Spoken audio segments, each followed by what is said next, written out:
Hello friends, welcome to my YouTube channel. Exercise 14.3 से question number 4 करेंगे।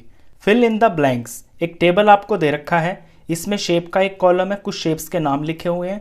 Centre of rotation आपसे पूछा है, ऑर्डर ऑफ रोटेशन आपसे पूछा है और एंगल ऑफ रोटेशन आपसे पूछा है। पहली शेप देखते हैं, क्या है? स्क्वायर है। तो स्क्वायर का आपको बताना है centre of rotation. Centre of rotation का मतलब है कि वो कहाँ से घूमेगा। अब देखिए, जैसे कि ये एक स्क्वायर है, इसे जब हम घुमाएंगे तो ये बिल्कुल अपने सेंटर में से ही तो घूमेगा, यहाँ से। और ये सेंटर कब आएगा? जब हम इसके डायगनल्स को, जैसे ये डायगनल है, ये स्क्वायर मैंने बनाया है, ये इसका डायगनल और ये इसका डायगनल। तो ये जो सेंटर आएगा, स्क्वायर का सेंटर होगा डायगनल्स का इंटरसेक्टिंग पॉइंट। यहाँ पे इंटरसेक्ट हो रहे हैं ना, यहाँ से। अब यहाँ से ये घूमेगा। मैंने यहाँ पे इसको सुई लगा के ऐसे, देखिए ऐसे घुमाएंगे ना, इस तरह से ये घूमेगा। ये सेंटर हो गया इसका। तो जो इसका सेंटर ऑफ रोटेशन है स्क्वायर का, वो होगा इंटरसेक्शन पॉइंट ऑफ डायगनल्स। तो पहले तो यही भर लेते हैं, इंटरसेक्शन पॉइंट ऑफ डायगनल्स। फिर पूछा है इसमें order of rotation. Order of rotation का मतलब ये है कि पूरा 360 डिग्री घूमने पर ये कितनी जगह पे आपको सेम दिखाई देगा, यानी कितने ऑर्डर बनेंगे इसके अंदर। तो देखिए, स्क्वायर की जो ऑर्डर ऑफ रोटेशन होगा वो होगा 4। क्यों होगा देख लीजिए, ये स्क्वायर है। इस स्क्वायर को जब मैं पूरा 360 घुमाऊंगा, पहले जब मैं इसे 90 डिग्री घुमाऊंगा तो अभी ये इस शेप में है, ए यहाँ पे है, ए यहाँ पे है। जब मैं इसे 90 डिग्री घुमाऊंगा तो ए यहाँ चला जाएगा, अभी भी ये स्क्वायर जैसा ही लग रहा है।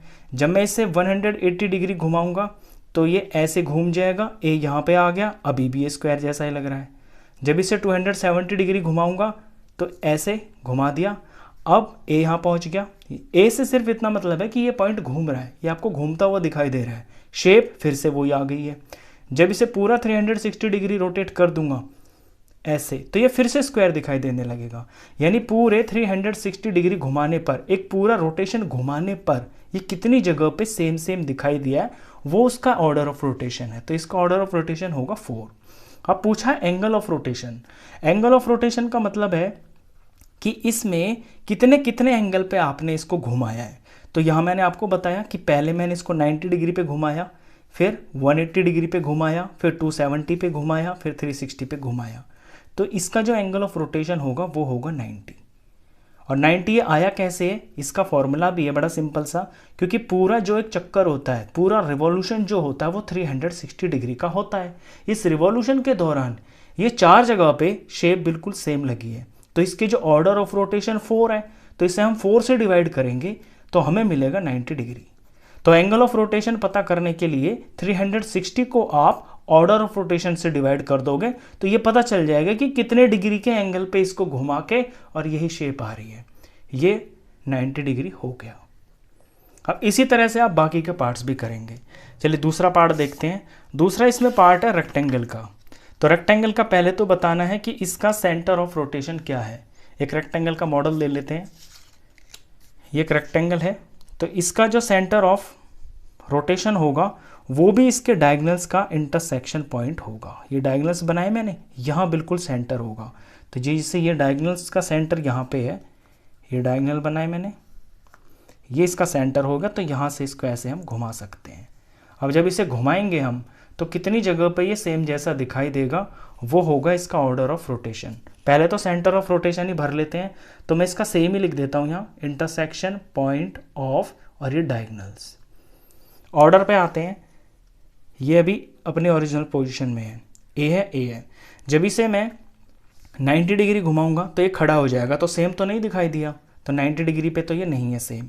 जब इसे मैं 180 डिग्री घुमाऊंगा तो आपको बिल्कुल ये रेक्टेंगल की शेप का दिखाई देगा जैसे ये पहले था, तो 180 डिग्री के ऊपर है। फिर इसे 270 डिग्री घुमाऊंगा तो ये खड़ा हो गया। फिर 360 डिग्री घुमा दूंगा तो फिर ये अपनी ओरिजिनल पोजीशन पे आ गया जैसे ये पहले था, ए यहाँ पे, ए यहाँ पे, 360 पे। तो पूरे एक रिवॉल्यूशन के दौरान 180 डिग्री और 360 पे ये सेम दिखाई दिया है, तो इसकी ऑर्डर ऑफ रोटेशन है 2। अब एंगल ऑफ रोटेशन बताना है। एंगल ऑफ रोटेशन का मैंने आपको तरीका बताया कि 360 को ऑर्डर ऑफ रोटेशन से डिवाइड कर दे 180 डिग्री आ गया, क्योंकि ये 180 डिग्री के ऊपर सेम दिखाई दिया। अभी इसकी ओरिजिनल पोजीशन है ए और ए, जब इसे मैं पूरा 180 डिग्री पे ऐसे घुमाऊंगा तो ये सेम दिखाई देगा, और जब फिर से 180 के पे घुमाऊंगा तो फिर से दिखाई देगा, तो ये 180 डिग्री। नेक्स्ट फिगर पे आते हैं। नेक्स्ट फिगर है रोम्बस। रोम्बस की चारों साइडें बराबर होती है। ये एक रोम्बस का डायग्राम है। ये मैं पॉइंट लेट सपोज यहाँ ए रख लेता हूँ। तो रोम्बस का मॉडल देखिए पहले। अब इसमें पूछा है सेंटर ऑफ रोटेशन, तो इसका सेंटर ऑफ रोटेशन भी जो है वही होगा जहाँ पे इसके डायगोनल्स टकराएंगे। ये इसका एक डायगोनल हो गया, ये इसका डायगोनल हो गया, ये बिल्कुल सेंटर में ही इंटरसेक्ट करेंगे। जैसे ये डायगोनल हुआ, ये डायगोनल हुआ, तो ये जो इंटरसेक्शन पॉइंट होगा डायगोनल्स का, यहाँ से ये ऐसे घूमेगा। तो इसका पहले आंसर हम यही लिख लेते हैं कि इसका सेंटर ऑफ रोटेशन है इंटरसेक्शन पॉइंट ऑफ डायगोनल्स। ये सेम ही है, तो मैं बार बार कॉपी नहीं करूँगा, ये मैंने ऐसे मार्क लगा दिया। अब आते हैं इसके ऑर्डर ऑफ रोटेशन पे। ऑर्डर ऑफ रोटेशन यानी कितनी बार, जब पूरा 360 डिग्री घुमाएंगे तो ये कितनी बार एक जैसा दिखाई देगा, वो इसका ऑर्डर होगा। अभी ये मैंने ए यहाँ पे रखा हुआ है, ये इसकी एक्चुअल पोजीशन है शुरू की। जब मैं इसे 90 डिग्री पे घुमाऊंगा, 90 पे घुमा दिया मैंने, तो अब ये इस तरह का नहीं लग रहा, क्योंकि ये बड़ा वाला डायगोनल है। बड़ा डायगोनल इस बार लेट गया है और छोटा वाला खड़ा हो गया है। तो रोम्बस की भले ही चारों साइड्स बराबर होती हैं, लेकिन 90 डिग्री पे ये आइडेंटिकल बिल्कुल सेम नहीं दिखाई देता है। तो 90 डिग्री पे तो ये सेम नहीं दिखेगा। जब इसे 180 घुमाऊंगा, अब बिल्कुल ये ठीक हो गया है। अब ये बिल्कुल इसी तरह का लग रहा है जैसे पहले था। तो 180 डिग्री के ऊपर ये सेम दिखाई दे रहा है। फिर 260 पे घुमाऊंगा, सॉरी 270 पे, एक 90 डिग्री और घुमाऊंगा तो भी नहीं लग रहा है। फिर 360 पे घुमाऊंगा तो भी बिल्कुल सेम दिखाई देगा जैसे पहला था। तो इसकी दो ऑर्डर ऑफ रोटेशन है। पूरे 360 डिग्री रिवॉल्व करने के दौरान ये दो बार इस तरह का दिखाई दिया है। अब निकालना है इसका एंगल ऑफ रोटेशन, तो वही 360 को 2 से डिवाइड कर देंगे तो 180 डिग्री आ जाएगा। अभी ये इस तरह से है ना, जब इसे पूरा मैं 180 डिग्री ऐसे घुमाऊंगा तो ये जो ए है ये पॉइंट नीचे आ जाएगा, और अब ये बिल्कुल शेप सेम दिखाई देगी। बड़ा डायगोनल खड़ा और छोटा डायगोनल लेटा हुआ, तो इसका एंगल ऑफ रोटेशन 180 डिग्री हो जाएगा। नेक्स्ट है इक्विलेटरल ट्रायंगल। इक्विलेटरल ट्रायंगल को देखिए, इसकी तीनों साइड्स बराबर होती हैं। इसका निकालना है सेंटर ऑफ रोटेशन। तो इसका सेंटर ऑफ रोटेशन होता है जो इसका मीडियन होता है ना, जहां पे इसके मीडियंस मिलते हैं ना तीनों के तीनों, वो जो पॉइंट होता है वो इक्विलेटरल ट्रायंगल का सेंटर होता है। तो देखिए मॉडल के अंदर देखिए, ये इक्विलेटरल ट्रायंगल है, यहाँ पे मैंने ये ए पोजीशन लगा रखी है, यहाँ पे ये ए हो गया। अब ये इसका एक मीडियन बनाया मैंने, मीडियन सेंटर पे बनता है सामने की साइड पे। यहाँ पे मैंने एक मीडियन बनाया है, ऐसे मैं रफली कर रहा हूँ, जब आप फेयर करेंगे तो एग्जैक्ट मिलेगा। ये किया, तो जहाँ ये तीनों टकराएंगे ना, वो इसका सेंटर ऑफ रोटेशन होगा। यहाँ से ऐसे हम इसे घुमाएंगे। तो पहले तो ये लिख लेते हैं, तो ये होगा intersection point of medians. Intersection point of medians. अब इसके ऑर्डर ऑफ रोटेशन पे आते हैं। इसके अंदर 3 लाइंस ऑफ सिमेट्री होती हैं, तो इसकी जो ऑर्डर ऑफ रोटेशन है ना, वो भी 3 होगी, क्योंकि 360 डिग्री घुमाने के दौरान ये 3 बार बिल्कुल आपको सेम इसी शेप में दिखाई देगा। जब मैं इसे 120 डिग्री पे घुमाऊंगा, अभी देखिए ये जो इसकी लाइन है, ये बेस लाइन है इसकी, ये ऐसे है। जब मैं इसे 120 पे घुमाऊंगा तो ये लाइन इस पर टिक जाएगी। 120 डिग्री के ऊपर ये बिल्कुल सेम दिखाई दे रहा है, ए पॉइंट यहाँ आ गया। फिर जब मैं इसे 240 पे घुमाऊंगा तो ये फिर से सेम दिखाई दे रहा है इसी तरह का, और जब मैं इसे 360 पे घुमाऊंगा तो ये फिर से सेम दिखाई देगा। तो इसकी ऑर्डर ऑफ रोटेशन है 3। अब इसका एंगल ऑफ रोटेशन निकालना है, तो वो तो यहीं से बता दिया मैंने आपको। जितने जितने डिग्री पे मैं इसे घुमा रहा हूँ ना, वही इसका एंगल ऑफ रोटेशन है जो शुरू में मैंने घुमाया है। जितने के ये मल्टीपल्स चल रहे हैं ना, वो यानी 360 को मैं 3 से डिवाइड करूँगा तो 120 आएगा। तो इसका एंगल ऑफ रोटेशन 120 डिग्री है। नेक्स्ट फिगर है रेगुलर हेक्सागन। रेगुलर हेक्सागन होता है जिसमें 6 साइड्स होती हैं, और रेगुलर अगर लिखा हो तो समझ जाना कि उसके सारी साइड्स और सारे एंगल्स बराबर हैं। इस तरह का लगेगा रेगुलर हेक्सागन। इसका मॉडल देखिए, जैसे ये है, ये रेगुलर हेक्सागन है, ये मैं यहाँ से काट के इसे ऐसे कर लेता हूँ क्योंकि ये लाइन मुझे ऐसे रखनी है। तो ये ए हो गया। रेगुलर हेक्सागन का सेंटर ऑफ रोटेशन निकालने के लिए इसके जो डायगोनल्स है ना उनका इंटरसेक्शन पॉइंट होता है। जैसे ये वर्टेक्स है, ये वर्टेक्स है, एक डायगोनल मैंने यहाँ बनाया, कोई भी दो डायगोनल बना दीजिए आप, वहीं से आपको मिल जाएगा। तो यहाँ पे इसके डायगोनल्स इंटरसेक्ट हो रहे हैं, बस ये इसका सेंटर ऑफ रोटेशन होगा। अब यहाँ से आप इसे घुमा सकते हैं ऐसे, ये बिल्कुल इक्वल घूमेगा। तो ये लिख देते हैं intersection point of diagonals, intersection point of diagonals. अब आते हैं इसके ऑर्डर ऑफ रोटेशन पे। क्योंकि इसके अंदर 6 एंगल्स होते हैं, 6 साइड्स होती है, वो बराबर होती हैं। मैं बता दूं कि जितनी भी रेगुलर फिगर्स होती हैं ना, रेगुलर फिगर्स के अंदर उनकी सारी साइड सेम होती है, सारे एंगल सेम होते हैं, और जितनी उसके अंदर साइड्स होती है ना उसकी लाइन सिमेट्री उतनी ही होती है और ऑर्डर ऑफ रोटेशन भी उतना ही होता है। इसके अंदर 6 साइड्स हैं तो इसका जो ऑर्डर ऑफ रोटेशन है ना वो 6 ही होगा। इसमें पूरे 360 डिग्री घुमाने के दौरान ये आपको 6 बार बिल्कुल सेम ऐसा ही दिखाई देगा। मैं दिखा दूं आपको, जैसे कि ये पॉइंट अभी ए यहाँ पे है, ये ए यहाँ पे है, ये मेरी बेस लाइन हो गई।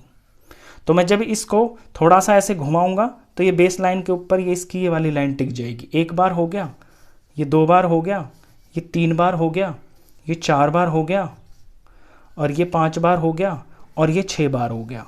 6 बार घूमने पर ये ए बिल्कुल ऊपर आ गया। तो इसकी ऑर्डर ऑफ रोटेशन 6 है। अब इसकी निकाल लेंगे एंगल ऑफ रोटेशन, यानी कितने डिग्री पे मैंने इसको घुमाया है। तो वो 360 को आप 6 से डिवाइड कर दीजिए, तो 6 6 36, ये 60 डिग्री आ जाएगा। 60 डिग्री पे घुमाने से ये फिर से सेम दिखने लगता है ऐसे। अब आते हैं सर्कल पे। नेक्स्ट फिगर सर्कल है। तो सर्कल की तो लाइन ऑफ सिमेट्रीज बहुत सारी होती हैं, ऑर्डर ऑफ जो रोटेशन है वो भी बहुत सारे होते हैं। तो पहले सर्कल का हमें निकालना है सेंटर ऑफ रोटेशन, यानी इसे हम कहाँ से घुमाते हैं। तो सर्कल का तो सेंटर होता है जहाँ पे सुई रख के, हम प्रकार की सुई रख के उसे बनाते हैं, वही उसका जो है सेंटर ऑफ रोटेशन होता है। तो सेंटर ऑफ द सर्कल ही है इसका answer, centre of the circle. जैसे ये सर्कल है, ये इसका सेंटर है। अगर कोई गोल चीज़ है, गोल टायर है, कुछ भी है, तो उसके सेंटर में ही तो लगता है, कोई भी चीज़ लगेगी उसको घुमाने के लिए, तो ऐसे घूमेगा, ऐसे ऐसे ऐसे। तो ये इसका centre of rotation, centre of rotation इसका सेंटर ऑफ सर्कल बन गया। अब आते हैं ऑर्डर ऑफ रोटेशन पे, यानी ये कितनी बार आपको सही दिखाई देगा। 360 जब घुमा देंगे पूरा तो ये कितनी जगह पे, कितने प्लेसेस पे आपको सेम दिखाई देगा, तो उसकी कोई लिमिट नहीं है। अभी ये इस तरह से है, ये इसकी शुरुआत की पोजीशन है, यहाँ पे मैंने रखा और मैं इसे घुमाना शुरू करता हूँ। मैं इसे थोड़ा सा भी घुमाता हूँ ना तो ये अभी भी सर्कल ही दिखाई दे रहा है। थोड़ा सा घुमा रहा हूँ अब भी सर्कल है। मतलब थोड़ा सा घुमाओ, कितना भी घुमाओ, कितनी भी बार घुमाओ, हर प्लेस के ऊपर ये आपको सर्कल ही दिखाई देगा। तो इसकी जो ऑर्डर ऑफ रोटेशन है ना वो अनगिनत है, यानी कि इनफाइनाइट, यानी आप गिन नहीं सकते, बहुत सारी है, ये असंख्य। इसी तरह से एंगल ऑफ रोटेशन भी आप समझ गए होंगे। जब मैं इसे कितना भी, थोड़ा सा घुमाऊं तो भी, ज़्यादा घुमाऊं तो भी, यानी किसी भी एंगल के ऊपर मैं इसे घुमाऊं ये दिखेगा मेरे को सर्कल ही। तो किसी भी एंगल का मतलब है एनी एंगल, ये एनी एंगल होगा इसका आंसर। ये फिगर खत्म हो गई। अब आते हैं सेमी सर्कल के ऊपर। तो सेमी सर्कल हाफ सर्कल होता है, ये सेमी सर्कल का एक मॉडल है। सेमी सर्कल की पहले तो बतानी है सेंटर ऑफ रोटेशन, यानी उसको हम कहाँ से घुमाएंगे। तो सेमी सर्कल का जो सेंटर होता है, जो डायमीटर होता है ना, उसका जो मिड पॉइंट होता है, यही इसका सेंटर ऑफ रोटेशन बोला जाएगा, क्योंकि यहीं से हम इसे ऐसे घुमाएंगे, यहाँ पे रख के और ऐसे घुमा देंगे इसको ऐसे। तो ये तो हो गया इसका मिड पॉइंट ऑफ डायमीटर,